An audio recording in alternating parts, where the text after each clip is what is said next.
Didn't wanna be a ghost, but you pushed me over and Hey guys, welcome back to my channel.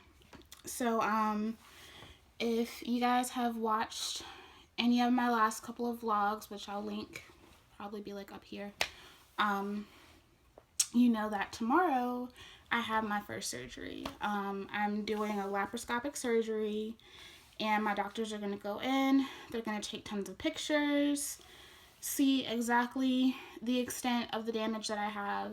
They're going to try to drain or cut out the cysts that I've had for the last 4 or 5 months. They're also going to try to burn off some of the scar tissue, and they're going to try to reposition my uterus. So that's coming up tomorrow. And if any of you guys are like me, I get pretty spacey when I get nervous. I forget a lot of things, and I'm typically not as prepared as I should be. So I wanted to do a what's in my bag video, and this is going to be my surgery edition. So all the things that I'm going to take with me for surgery. So if you're interested in seeing that, if you need some tips on what to bring, especially if it's something related to reproductive health, and just keep on watching. Okay, so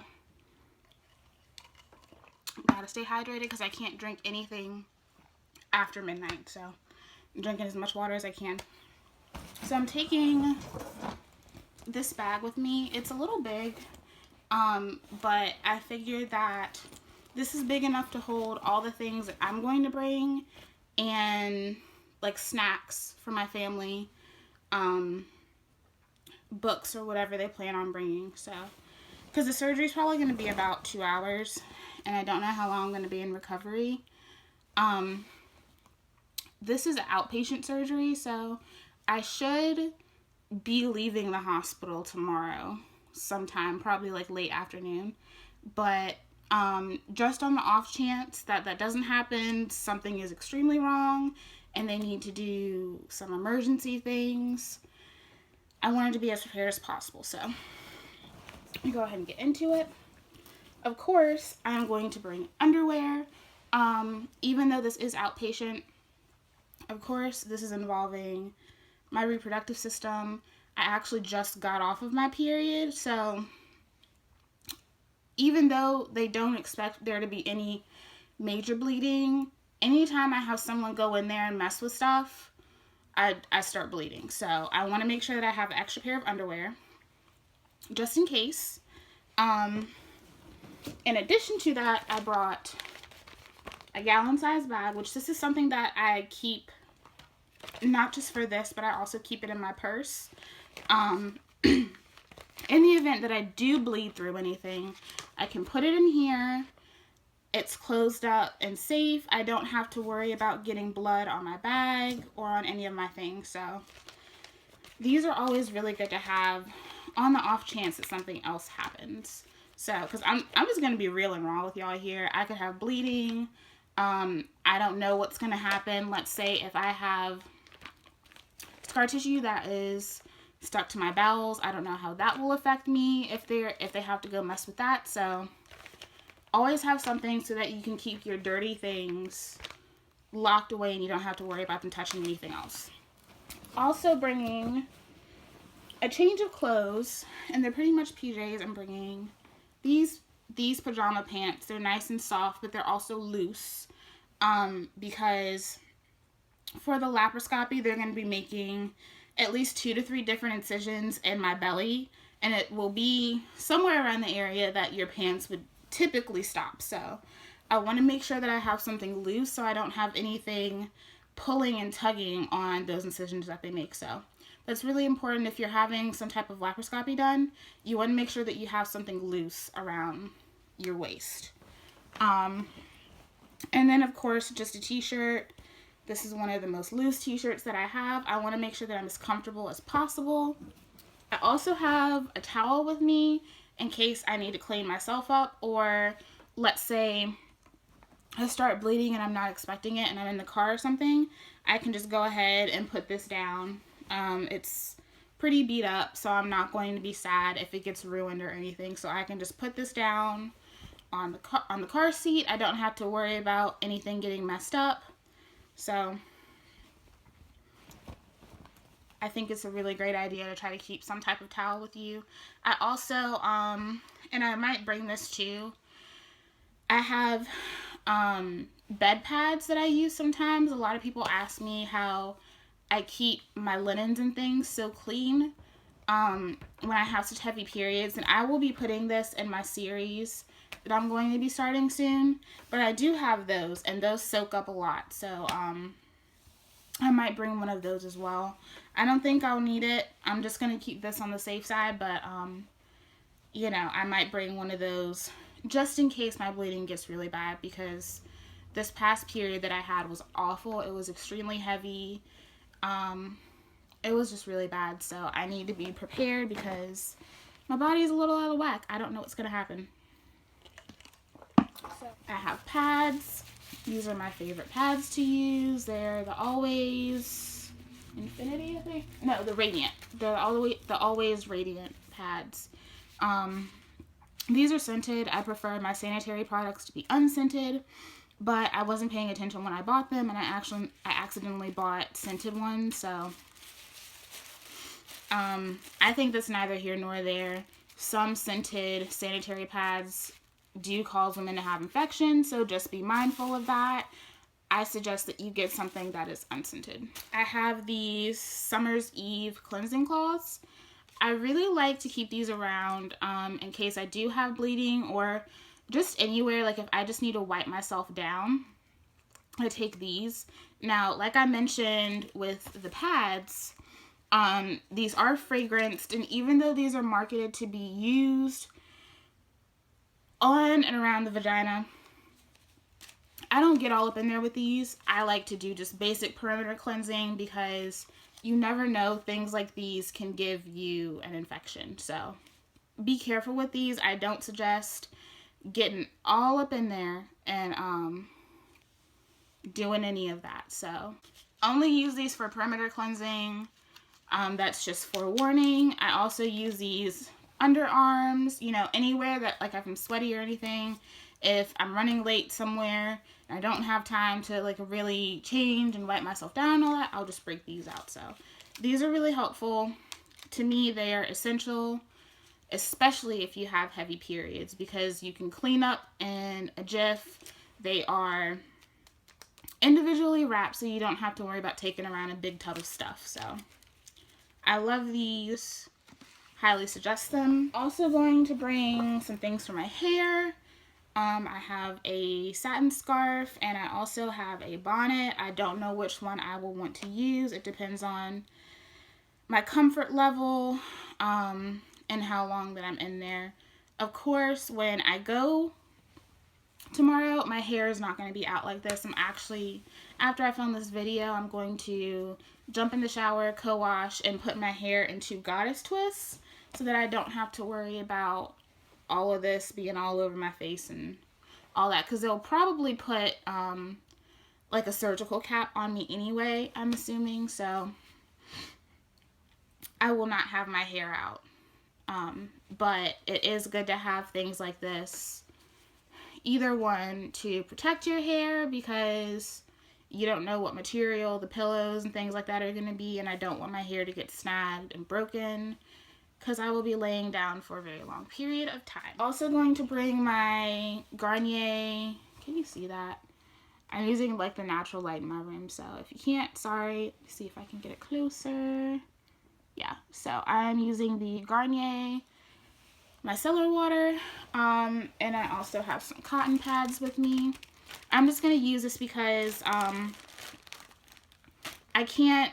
have to shower the morning of, but I can't put on any face products. I can't put on any deodorants or lotions or anything like that. So I know that I will probably want to wipe my face down afterward because I get really oily and gross. So I'm going to have this on hand because the little bit of cleansing that I can do in the shower is going to be all I will have for that day. So I have the feeling I'll probably need this just so I can feel a little bit more fresh, because I've been through a couple of surgeries before, and when you wake up and you're sitting there like that, especially once you're more lucid, you feel gross, and I just want to make sure that I feel as human as possible. So, also, chapstick, use that after surgery. I can't have it on before surgery.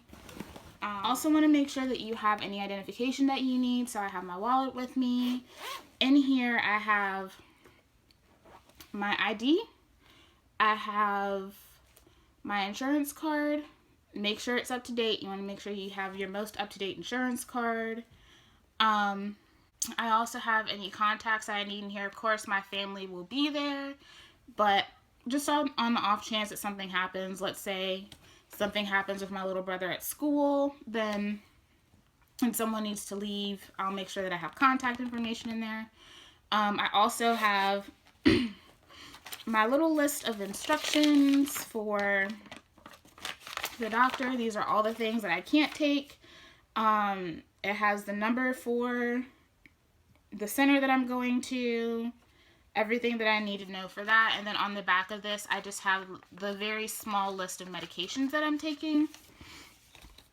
And then this will be helpful too, because they will more than likely write me prescriptions for pain medication, and I'll just be able to take them and put these in here so that everything is in one place, and I won't have to worry about looking for things later. And last but not least,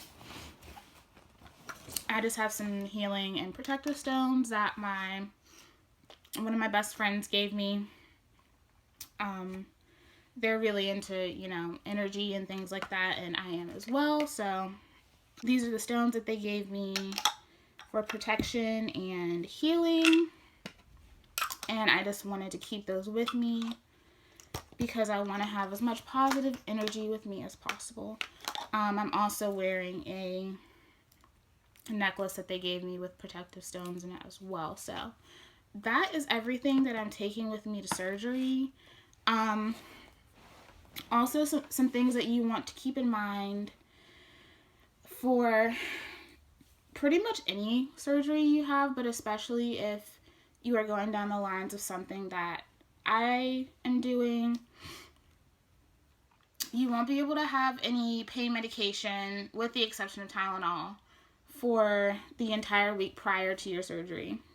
I know that can be frustrating, especially if you are in a lot of pain, but a lot of those medications have the tendency to cause your blood to thin out a little bit, and it can increase your risk for bleeding while you are going under the knife. So keep that in mind. If your doctors tell you not to use anything other than Tylenol, do it. I know how hard it is because literally the day before they called me and told me this, my period had started, and like I told you guys, it was one of the worst periods that I've had in a while. The bleeding was extremely heavy, so I couldn't take anything to alleviate that. I just had to use heat and just, you know, be low-key. Also, if you are taking any multivitamins, which most of us who are having issues like this, especially heavy bleeding, do take multivitamins, you won't be able to take those either. I know that will be extremely difficult, especially if you have very heavy bleeding. I wasn't able to take my multivitamins, and it definitely left me with decreased energy, so be aware with that. Try to eat as well as possible. A lot of green veggies. Try to supplement that iron somehow. So you want to make sure that you have your eating in line, because you won't be able to take your multivitamins. So if you are relying on that to compensate for the things that you are not eating, you need to make sure you're eating good things. Keep that in mind. Also, you don't want to drink any alcohol or have any heavy fatty foods before the day of your surgery. I think the alcohol is a given, but sometimes, you know how we get freaked out and we start eating all the things that are bad for us. Don't do that. You don't want to have any issues down the line. And of course, like I mentioned, you can't eat or drink after midnight, depending on the time of your surgery. Let's say your surgery is like 6 or 7 in the morning. it might be earlier than that. You will want to follow the instructions that are given to you. And of course, like I stated before, you won't be able to have any lotions, perfumes, face creams, anything like that. If you have something antibacterial like Dial, shower with that morning. That will help decrease your chance for infection. So that is my what is in my bag surgery edition, and those are just some of the tips that I have. I'm kind of nervous going into this because this is, even though they're going to be trying to remedy some things, this is also going to be exploratory. So there will be some biopsies involved. So I'm a little nervous, but I know it needs to be done. I'm just ready to get it over with. Like once I'm done, once I wake up and I'm in recovery, like I'll be fine. But you know, this is step 1 of the process, guys. Like this is starting, this is happening. I'm nervous, but I'm also ready to just be, you know, have it over with and done. This will tell them what genuinely needs to go, and this will provide more visual evidence for my insurance company so that I won't be given a whole bunch of runaround when it is time for things to be taken out. So keep that in mind. This might be one of many surgeries. So, and depending on how many I have, I will, of course, continue to update you guys. I will do more videos like this depending on the severity of the surgery. So, of course, you know, like when I do have a hysterectomy, whatever's taken out, that will not be outpatient. So, I will definitely need to be a little bit more prepared. I won't need to pack I will need to pack heavier than what I have here. So also be on the lookout. I am going to be starting my Smart Girls Guide to Heavy Periods soon. So if you have heavy periods, regardless of what they're related to, they're difficult no matter what you have going on. I think that will be something that you will definitely want to tune into. I will also be, my normal vlog upload will be Saturday, but none of that is going to include everything from surgery. So the vlog that will be uploaded next week will be 100% surgery related. I'm going to put all of that in one video because I think if I try to put all of that in this week's video, then it will just be way too long. You guys know my vlogs are already long. So thank you guys so much for watching, and I will talk to you guys later.